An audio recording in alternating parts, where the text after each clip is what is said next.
뉴저지 저지시티 시의원 결선 투표를 앞둔 윤여태 후보는 내일 열릴 기금 만찬에 한인사회의 관심과 참여를 당부했습니다. 민주평화통일자문회의 남성욱 사무처장이 뉴욕을 방문해 통일 강연회를 열었습니다.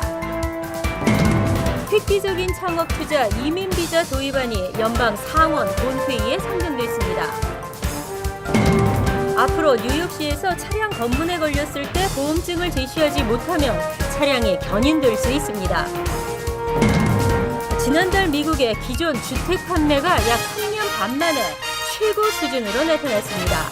이상은 이 시각 주요 뉴스입니다. 여러분 안녕하십니까? KBN 뉴스입니다.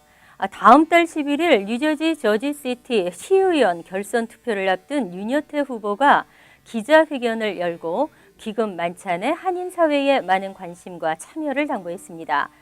특히 선거를 20여일 앞두고 벌이고 있는 상대 후보자의 치졸한 방해 공작에 한인들의 결속을 당부했습니다. 주성훈 기자가 보도합니다. 지난 19일 전직 저지시티 시장인 제럴드 맥케니 윤 후보 소유의 뉴저지주 몬트베일 자택에 무단 침입해 동영상을 촬영하다 자택에 거주하고 있는 윤 씨 아들의 신고를 받고 출동한 경찰에 의해 퇴거되는 사건이 발생했습니다. 다음 날인 월요일엔 저지시티 선거관리국과 허드슨 카운티 빌딩국에서 윤 후보가 현재 거주 중인 건물에 찾아와 윤 후보의 거주 유무와 윤 후보 소유 빌딩의 조닝 위반 여부를 조사하고 돌아갔습니다. 윤 후보에게 끊임없이 정치적 방해 공작을 펼치고 있는 이들은 윤 후보의 상대 후보이자 현역 주 하원위원인 션 코녹 후보의 사촌으로 윤 후보가 해당 거주 지역에서 1년 이상 거주해야 하는 후보 자격에 해당되지 않는다고 네거티브 전략을 펼치고 있는 것입니다. 허리스먼트 그 바도를 통해서 저를 이번 결선 투표에서 포기하게끔 시키려는 아주 네거티브한 아주 그냥 전형적인 저지시 그 더리 파라티션들의 행위를 자행하고 있습니다. 윤여태 후보와 한인사회 단체장들은 상대 후보 측의 치졸한 정치 공작에 한인사회 결집된 모습을 보여주자고 목소리를 높였습니다. 특히 이들은 윤 후보가 승리하기 위해선 홍보 전략이 절대적으로 필요한 만큼 이에 따른 자금 확보에 한인들의 동참을 호소했습니다. 화요일 날 펀드레이징 하는 데에 여기에 성황이 되게끔 쓰셔주고 두 번째는 10불, 20불짜리 체크라도 너무나 이거는 필요하니까 일불이 필요합니다. 소액이라도 좋습니다. 조그만 금액을 우리들이 많은 사람들이 내서 후원 기금이 확보가 된다면 이번 선거는 틀림없이 성공적인 선거 결과를 가져오리라 봅니다. 윤여태 후보 기금 모금 행사는 내일 7시 뉴저지 팰리세이즈 팍 파인플라자에서 열립니다. KBN 뉴스 주성훈입니다. 민주평화통일자문회의 남성욱 사무처장이 뉴욕을 방문해 통일 강연회를 열었습니다. 한인사회 단체장들과 한글학교 교사 등 많은 사람들이 참석한 통일 강연회는 북한 사회에 대한 올바른 이해와 통일에 대한 바른 인식을 갖는 계기가 됐습니다. 금홍기 기자가 취재했습니다. 민주평화통일자문회의 뉴욕협의회는 지난 금요일 뉴저지 더블트리 호텔에서 통일 강연회를 열었습니다. 남성욱 민주평통 사무처장이 강사로 초빙돼 김정일 사망 후 북한 김정은 체제 평가와 향후 전망을 주제로 강연회가 진행됐습니다. 우리의 통일은 멀지 않았구나. 이런 날씨에도 불구하고 이렇게 통일에 대한 그 기대의 열기가 여기 뉴욕에서부터 활활 타오르고 있구나 하는 생각을 해봤습니다. 남 사무처장은 강연회에서 남북 전쟁은 없다라며 그 이유에 대해 현재 북한은 자력으로 전면전을 일으킬 만한 여력이 없다고 설명했습니다. 또 김정은 체제가 단기적으로는 권력 세습에 성공한 것처럼 보이지만 가난한 경제와 권력 내부 갈등에 대한 해법 등을 찾지 못해 장기적으로는 생존하기 힘들 것이라고 강조했습니다. 현재 주변 사강에서 한반도에서 전쟁이 일어나는 것을 원하는 국가는 없고 북한도 전면적인 어떤 또 대규모의 군사 도발을 감행하기는 현재로서는 어려운 시절이다. 남 사무처장은 남북 통일도 10에서 15년 내, 법률상의 통일은 25에서 30년 내에 이뤄질 것으로 전망했습니다. KBN 뉴스 금원기입니다. 획기적인 창업 투자 이민 비자 도입안이 연방상원 본회의에 상정됐습니다. 투자금 유치만으로도 영주권을 받을 수 있고 또 최소 10만 달러의 투자금으로 3년간 미국 체류가 허용됩니다. 연방상원 법사위원회는 지난 21일 창업투자 이민비자 도입안이 포함된 포괄 이민개혁법안 수정안을 가결했습니다. 이 법안에 의하면 외국인 벤처 사업가가 직접 현금 투자 없이 투자금 유치만으로도 영주권을 취득할 수 있습니다. 창업투자 이민비자는 기술과 아이디어를 가진 외국인 사업가가 미국에서 벤처 투자금을 유치해 창업하더라도 영주권을 허용하는 제도입니다. 그리고 투자 이민자로 인정되면 영주권을 받기 전까지 3년간 조건부 체류가 허용됩니다. 창업 투자 비자를 신청한 벤처 사업가가 정규 영주권을 받기 위해서는 조건부 체류가 허용된 3년간 5명 이상의 풀타임 직원을 채용해 고용 상태를 유지한 상태에서 50만 달러의 투자금을 유치하거나 연간 75만 달러 이상의 매출 실적을 입증해야 합니다.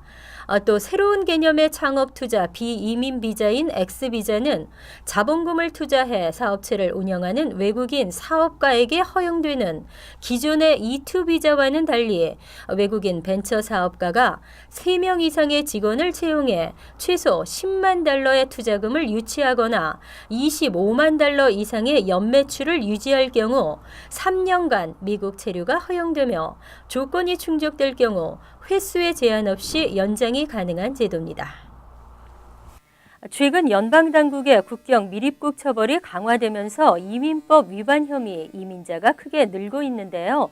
이민법 위반으로 기소돼 수감되는 이민자도 2배로 증가하고 있습니다. 민간 인권 감시 단체인 휴먼 라이츠 워치는 지난 21일 범죄자로 전락하는 이민자들이라는 보고서를 통해 최근 이민법 위반자가 무려 40%로 증가했다고 밝혔습니다. 이 수치는 마약 범죄자보다 2배나 더 많다고 지적하며 10년 사이 6배 이상 급증했다고 덧붙였습니다. 2013년 현재 연방검찰이 형사기소한 범죄 혐의자들 중 마약 범죄자는 전체의 22%로 집계됐으나 이민법 위반 혐의자는 40%를 넘어섰습니다. 이처럼 이민법 위반 혐의로 연방검찰에 기소되는 이민자들이 크게 늘고 있는 것은 국경 밀입국 등 이민법 위반자에 대한 당국의 처벌 수위가 크게 강화됐기 때문입니다. 과거에는 국경 밀입국을 시도하다 적발된 이민자도 폭력 전과나 불법 무기 관련 전력이 없으면 기소하지 않았으나 최근에는 전과 없는 밀입국 시도자들에게도 형사 기소를 하고 있습니다. 특히 연방당국이 2차례 이상 밀입국을 시도한 이민자들을 중범 혐의로 기소하고 있어 이민법 위반으로 연방 교도소에 수감된 이민자는 1999년 10,000명 수준에서 2013년 22,526명으로 증가했습니다. 차 안이나 또는 운전자가 항상 구비하고 다녀야 할 서류는 운전면허증, 자동차 등록증, 그리고 보험증인데요. 앞으로 뉴욕시에서 차량 검문에 걸렸을 때 보험증을 제시하지 못하면 차량이 견인될 수 있습니다. 보험증 없이 운전하다 적발되면 해당 차량을 견인하는 법안이 뉴욕주 의회에 상정됐습니다. 뉴욕주에 등록된 차량 가운데 교통 위반 등의 이유로 경찰관의 검문을 받는 과정에서 운전자가 보험증을 제시하지 못하면 차량을 견인하도록 하는 차량교통법 개정 법안이 앤드류 라자 하원 의원에 의해 발의돼 교통위원회로 넘어갔습니다. 지금은 교통경찰에게 적발 시 시민들이 보험증을 제시 못하면 먼저 티켓을 발부받은 뒤 보험증 사본을 우편으로 티켓과 함께 보내면 보험에 가입된 것으로 간주돼 티켓을 유예받거나 벌금만 부과받았습니다. 그러나 이번 법안은 검문 현장에서 보험증을 제시하지 못하면 보험이 없는 것으로 간주되며 이는 보험이 없는 차량 운행을 차단하려는 것이 목적입니다. 보험에 가입하지 않은 운전자들은 자신뿐 아니라 다른 운전자들의 안전도 위협하고 나아가서는 뉴욕주 모든 운전자들의 보험료 인상에 영향을 미친다는 것이 라자 의원의 법안 발의 배경입니다. 텍사스주 댈러스의 경우 이 같은 조례를 실행한 후 무보험 운전자가 감소하는 효과가 나타난 것으로 조사됐습니다. 미국의 기존 주택 판매가 최고 수준까지 뛰어올랐고 신축 주택 판매도 증가세인데요. 주택 가격 역시 상승세를 보이고 있는 가운데 건설 경기 회복에 대한 기대감을 되살렸습니다. 미국의 기존 주택 판매가 지난달 약 3년 반 만에 최고 수준까지 뛰어올랐으며 어제 부동산 중개인 협회는 4월 중 미국의 기존 주택 판매 건수는 연율 기준 497만 채로 전달보다 0.6% 증가했다고 발표했습니다. 이는 지난 2009년 11월 이후 3년 5개월 만에 최고치입니다. 부동산 중개인 협회는 평균 판매 가격도 19만 2,800달러를 기록해 지난해 같은 기간보다 11% 상승했으며 2008년 8월 이후 4년 8개월 만에 가장 높은 수준이라고 밝혔습니다.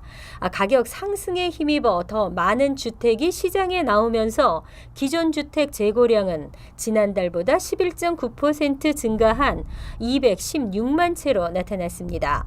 이처럼 주택 시장이 개선되고 있는 것은 수요와 가격이 안정세를 보이고 있기 때문으로 낮은 금리, 고용 시장의 신뢰 회복 등이 원인으로 분석됐습니다. 한편 부동산 경기의 회복은 채용 시장과 고용 확대로 이어질 것으로 전망되고 있습니다. 미국 대학생들의 시름이 깊어지고 있습니다.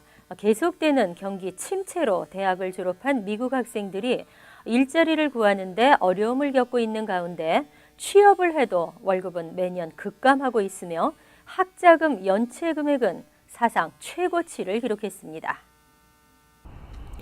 미국의 젊은이들이 대학 졸업 후 일자리 찾기에 분투하는 가운데 학자금 연체 금액이 사상 최고치를 기록한 것으로 나타났습니다.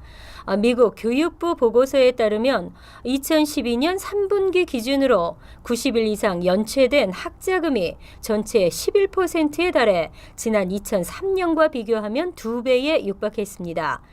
문제의 연구 보고서는 미국의 연방의회와 버락 오바마 행정부가 대학 교육비 증가와 1조 달러의 미불 학생 대출금에 대해 우려하는 가운데 나온 것입니다. 학자금 대출은 저당 제출을 제외하고는 가장 규모가 큰 소비자 부채로 학자금 대출자들은 부채 상환 부담이 일자리 선택은 물론 주택을 구매하거나 결혼할 능력에도 영향을 미친다고 토로했습니다. 보고서를 공표한 전미 교육통계청의 잭 버클리 청장은 대학 졸업장이 이제 더는 중산층 직행을 보장해주지 않는다고 분석하면서도 대졸자들은 고용시장에서 유리하다고 지적했습니다. 보고서를 보면 대졸자들의 취업률은 87%, 고졸자의 취업률은 64%였습니다. 이상으로 KBN 뉴스를 마칩니다. KBN과 함께 즐거운 저녁 되시기 바랍니다.